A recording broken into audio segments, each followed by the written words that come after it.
This is KingCobraJFS with the video, and got the piano plugged in here, and I'm trying to learn Headway's theme on the piano, so I'll give it a go here.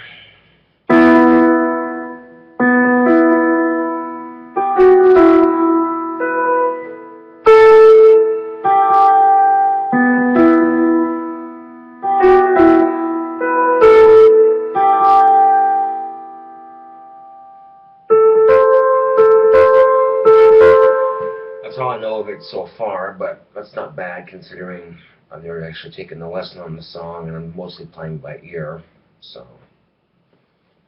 I'm going to go to GarageBand here and unplug this infernal piano before I throw it out the window. How many fucking times I had to redo this video because I couldn't just play the notes right the first time. Huh.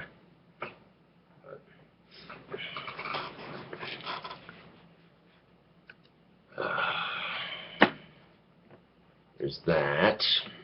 And let's see what else we got going on here.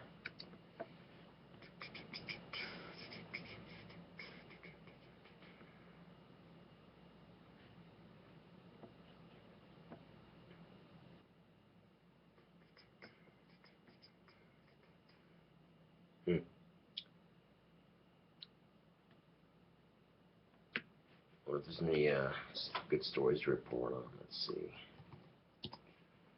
Check out CNN and see what they got going on.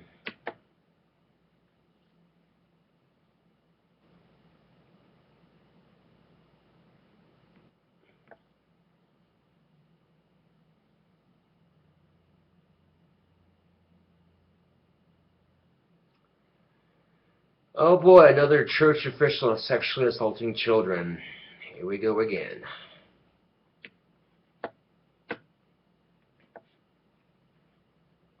Okay, the full story here.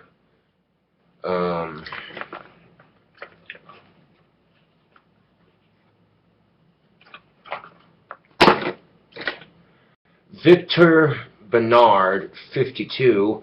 As a pastor, Victor Bernard inspired his congregants with his charisma and apparent devotion to the teachings of Jesus Christ. I had never met anybody that I thought loved the Word of God as much as Victor Bernard did, said Ruth Johnson, a former member of Bernard's River Road Fellowship.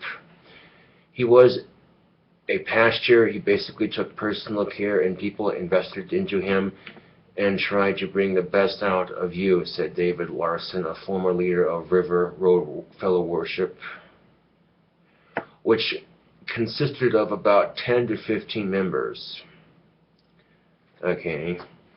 Larson said he helped Bernard set up a so-called shepherd's camp in the mid-1990s in Pine County, Minnesota, to help bring more people into the church. Several of his congregants, including Johnson, moved to the rural area about 100 miles north of Minneapolis to be a part of the camp. We sold our homes, and funds went into renovation and things that needed to be rehabbed,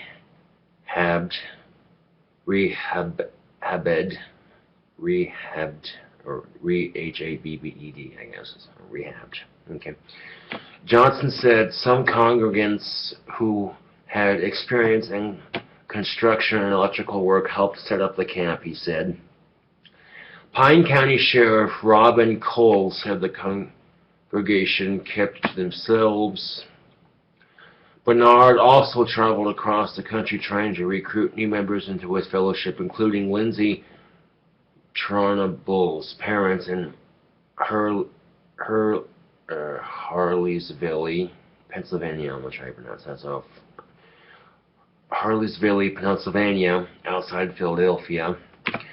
Victor Bernard came and visited my parents when I was 9. He gave my parents some of his books and teachings that he had done. Tornumby said, butchering names here. My parents started making trips out to Minnesota, and they were sending money to Victor. Eventually, Tornumby said her parents packed up the family and moved to Minnesota to join the congregation. In June of 2000, the charismatic religious leader allegedly convinced some members of his congregation to hand over their firstborn daughters to live with him in the secluded campsite. Victor Bernard did a teaching. He said that all the firstborn children were supposed to be sacrificed to God, Tornaby said, and he listed off 10 girls' names. Lindsay Tornaby's name was called, and her parents allowed her 13-year-old daughter to join the group of girls at the camp called the Maidens under Bernard's supervision. She and other congregants said that the girls got up early, sewed, cooked, and cleaned for Bernard.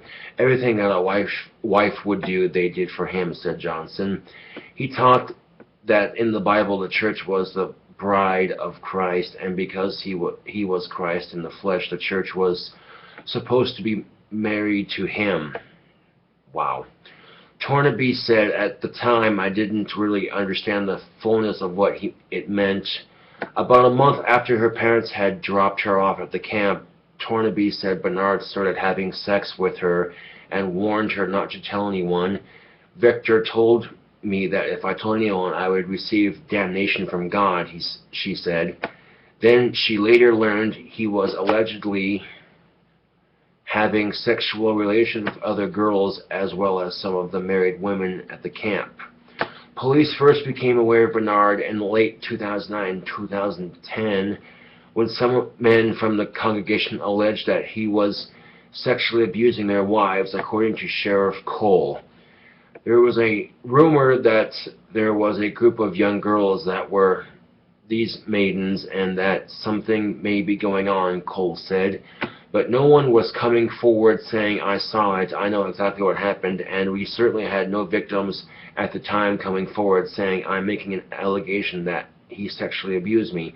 Around that time, Bernard addressed his congregation, which was starting to fall apart. Victor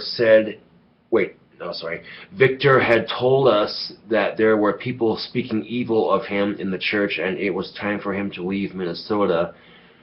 Tornaby said, so basically he was going into hiding. He took a bunch of the believers with him, and they eventually ended up in Spokane, Washington. Some of the believers moved to Wisconsin. After that, Tornaby decided to tell her aunt and uncle in Minnesota about Bernard. They asked me if I knew what Victor had done was a crime, that he had raped me. But it kind of hit me all of a sudden how much of my life had been stolen from me, Tornaby said.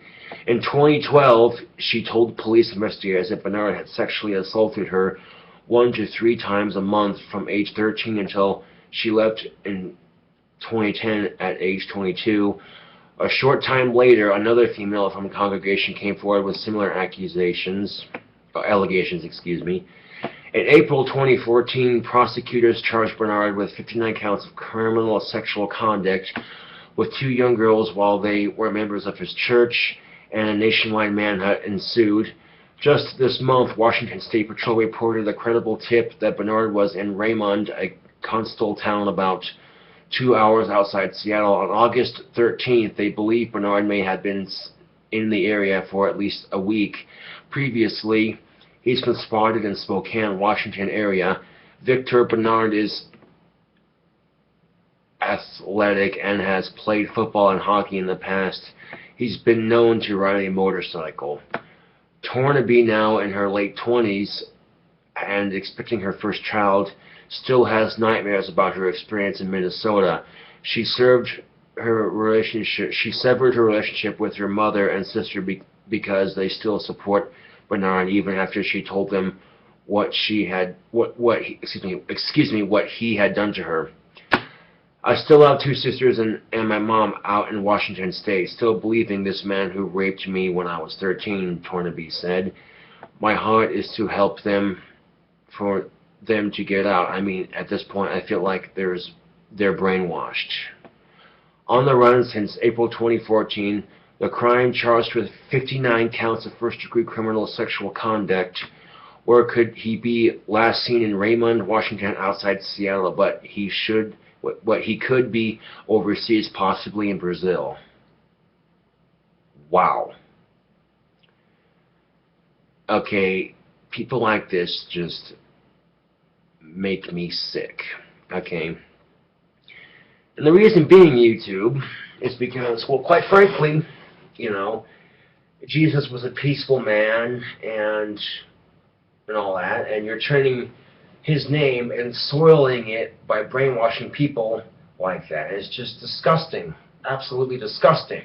Okay, so I hope they find this bastard, and I hope they cut his dick off with a chainsaw, a gas-powered chainsaw. That's what I hope. In other news, local news, Evansville police officer left his dog in the squad car for 6 hours with the windows up, no air conditioning, and running. Guess what happened? The dog died. And guess what happened? The cops fired because of it. Now look, I acknowledge the fact that you're not allowed to bring your dog into the police station. I can understand that. But if you're going to leave your dog in the fucking car, crack the fucking windows and turn on the goddamn AC, you piece of shit. You fucking animal-abusing pig. Who the fuck do you think you are? So I'm glad they fired him. He fucking deserves it. Anyone who kills a dog like that fucking deserves to get fired. People, man, I tell you what.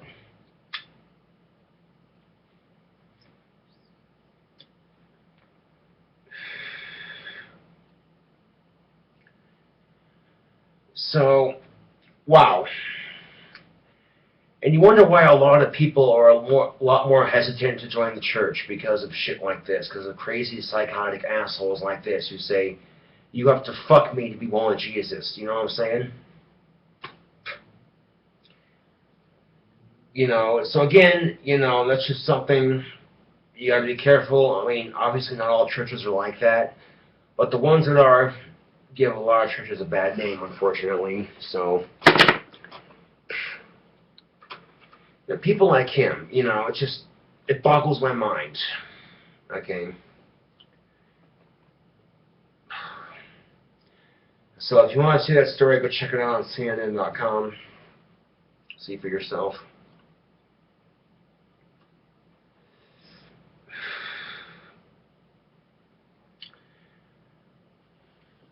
So the fact that they have not caught him yet is beyond me. I mean, what the fuck, you know?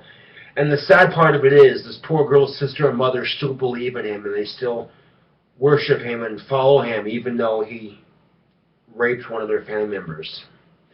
From the age of 13 to the age of 22. Can you believe that shit, YouTube? It's disgusting, you know? It really is.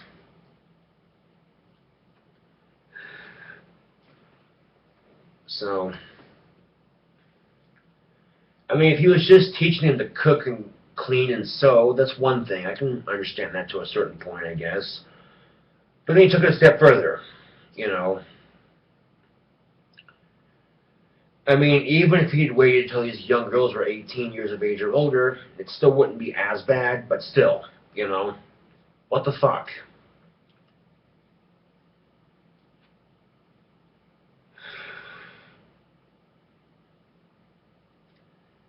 It really makes you wonder, you know, if Jesus Christ is coming back for a second coming, if, okay, that's the question of if, people like him are going to be first. I guarantee it. Because he's going to come back down. If he does come back down, he's going to come back down. He's going to be pissed, okay? Because crazy psychos like him are saying that he's Christ and all this other shit, okay? Well, I guarantee you that Jesus Christ never would have raped anybody underage. That's not what he taught, okay? And I don't worship Jesus. I don't worship God. I don't read the fucking Bible. I don't even go to fucking church, dude. But I at least know my basic facts here, you know what I'm saying? I'm not just, you know what I'm saying?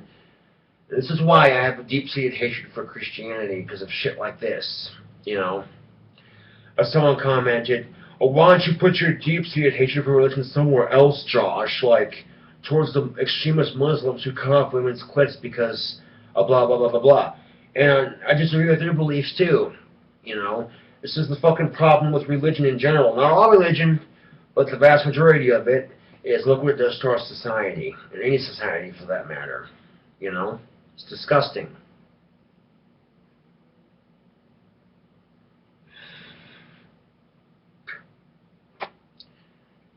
But it is what it is. So.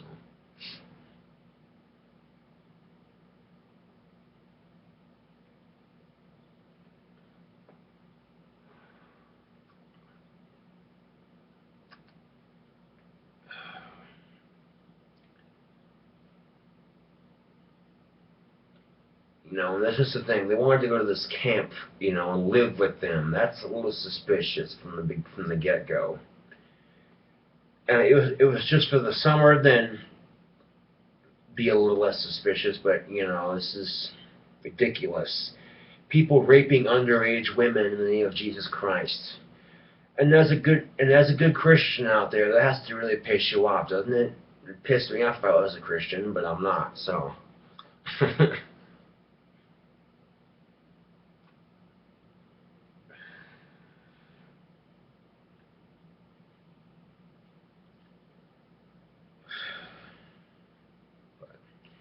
It is what it is, YouTube, you know.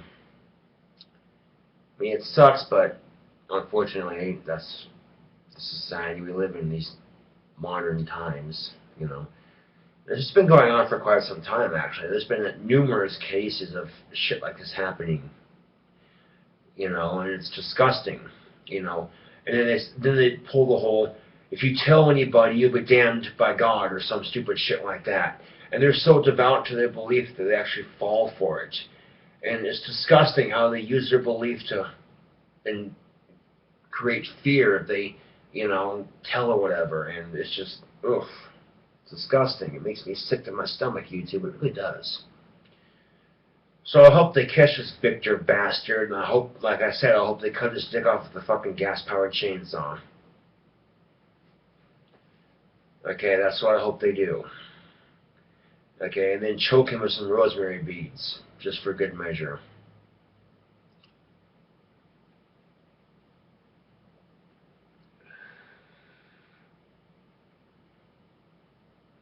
But, you know, they don't even know where he's at right now. That's just the problem, you know. They say he was last seen here. He could be in Brazil, which means they're going to have a difficult time catching him, unfortunately. And it's disgusting, but it is what it is. So, hopefully justice will prevail and they catch him.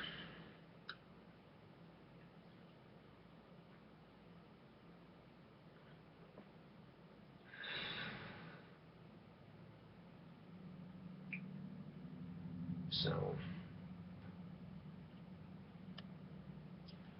well, speaking of drug dogs, if you're getting searched by a drug dog in your house, and the dog will usually sniff the carpet looking for whatever drug you have, a little trick you can do is sprinkle a bunch of cocaine on the floor and kind of blend it into the carpet. If your carpet's white, it'll actually help. If the dog's going to sniff for marijuana, like, all of a sudden the dog starts chasing his tail and biting his ass. It's like, well, officer, it looks like your dog's not finding anything, so you got nothing on me. I actually know somebody who did that to avoid a drug bust, and it worked. But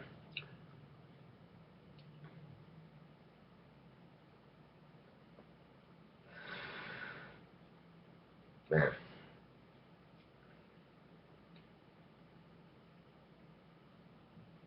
I'm kidding. You shouldn't do that to a dog. But yeah, that's the bullshit we're dealing with right now. You know, and that's just the thing, man. So I'm glad the Evansville Police Department fired him, because what sane person leaves their canine unit in a stuffy car with no AC, with no air conditioning on, let alone he didn't even crack the fucking windows for 6 fucking hours, dude. 6 fucking hours. Are you kidding me? So yeah, he's been fired big time. You know, you can't just do that, because those dogs are expensive, and it gets very costly to train these dogs, and put them through the procedures and all that. So that's something to think about. You know, if your police station does not let you bring the dogs in, okay, have a little bit of courtesy for your partner and stopping crime. You know what I'm saying? Crack the window so they can at least breathe and what have you, and yeah. So.